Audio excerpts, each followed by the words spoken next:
From a wall to a cave. That is the core story of the new Trump-Pelosi era because, as you know, President Trump picked the largest battle of his presidency over the wall and shutdown against a new speaker, and he completely caved on Friday at a cost, we can tell you tonight, to the economy that is roughly double what Trump requested for the wall in the first place. Now, Trump's surrender here, bigger than a simple political failure. We are in, of course, month number 1 of Trump governing while another party has power in Congress. And Trump's failed approach to this shutdown, I think, has revealed some of the costs of his hyperbole, false claims, the inflated threats, and yes, the documented lies.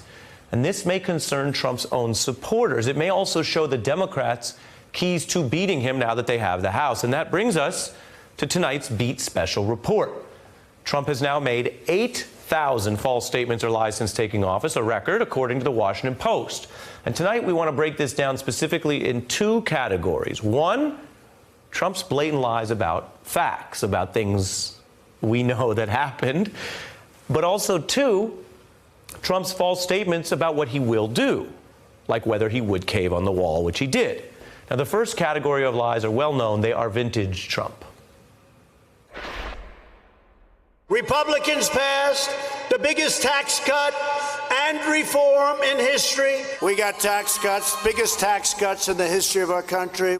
That's false. Trump was on notice about it at the time, and we could go through many of those examples, 8,000 if you want, but we already know about them.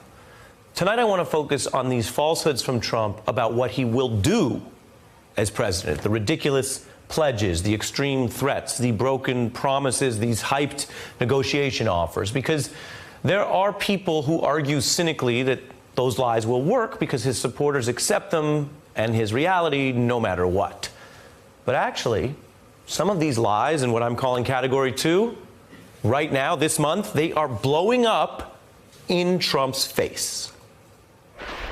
How long are you willing to keep the government shut down then in order to get... As long as it takes. On day 35 of the shutdown, President Trump in retreat, deferring his fight for a border wall. Now, the easy solution is for me to call a national emergency. I could do that very quickly. I'm not looking to call a national emergency. This is so simple, you shouldn't have to. I am proud to shut down the government for border security. I will take the mantle. I will be the one to shut it down. I am very proud to announce today that we have reached a deal to end the shutdown and reopen the federal government. That deal had no money for the wall and nothing that Trump was demanding. It was the same deal he could have taken on day 1. Now, these claims didn't fool a lot of people. They didn't fool Nancy Pelosi. They didn't fool the majority of Americans. They didn't even fool Trump's most fervent supporters in the right-wing press. Polling showed most Americans did oppose Trump on the shutdown. And then the media leaders of his own conservative base, many of whom took credit for Trump's stance, they weren't fooled by Friday's announcement. Ann Coulter blasting Trump as a, quote, wimp for caving and then admitting on Friday night that he broke his wall promise. Crazy that I expect a president to keep the promise he made every day for 18 months. You're finding out he's a lying con man. What was your first clue? Okay, I'm a very stupid girl, fine. Now, some conservatives on Fox News say it looks like Trump's false pledges on the wall came from the wrong place, that he cared too much about people in the media criticizing him, while Lou Dobbs says that reality shows Trump's false pledge led him to a whipping from Pelosi. I think the president cares way too much about people in the media. There are times when you have leverage, there are times you don't. And this was a time in which he did not have maximum leverage. I mean, she has just whipped the president of the United States, but you've got to call it as it is. This president said it was going to be conditional border security, building that wall, and he just reversed himself. To deny it is to try to escape from reality, and that we ain't going to do here.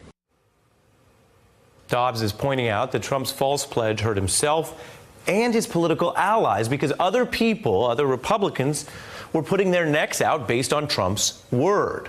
And this is where bluffing can blow up in your face. Here was one of Trump's most loyal cheerleaders taking Trump's word during the shutdown. He's not going to sign a bill that doesn't have money for the wall. If he gives in now, that's the end of 2019 in terms of him being an effective president. That's probably the end of his presidency. The end of, quote, his presidency, and that's a Trump supporter talking. Now, of course, Trump signed a temporary bill that doesn't have any money for the wall, and apparently Pelosi made him because she found a way to break this cycle of false pledges or lies.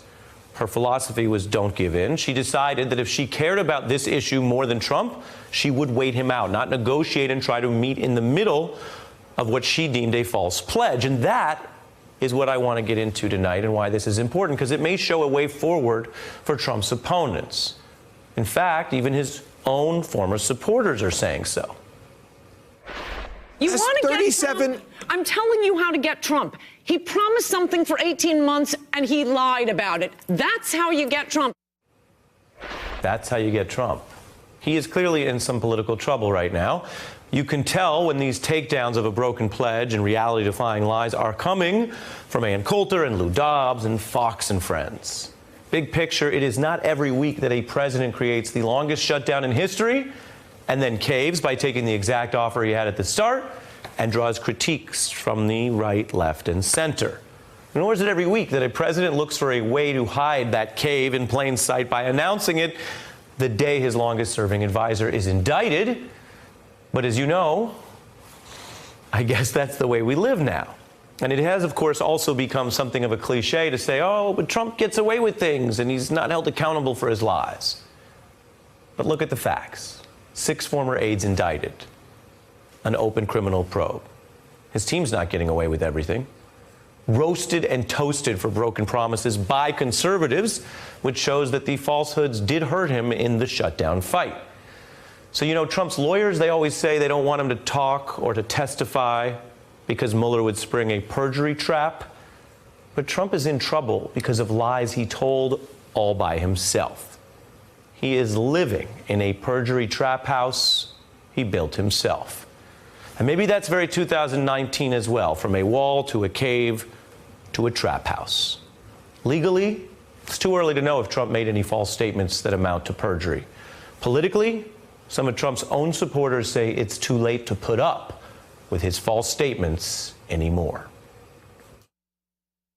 You want to get Trump? I'm telling you how to get Trump. He promised something for 18 months and he lied about it. That's how you get Trump. Hey, I'm Ari Melber from MSNBC. You can see more of our videos right here, or better yet, subscribe to our YouTube channel below. You could have been anywhere in the world, but you're here with us, and we appreciate that.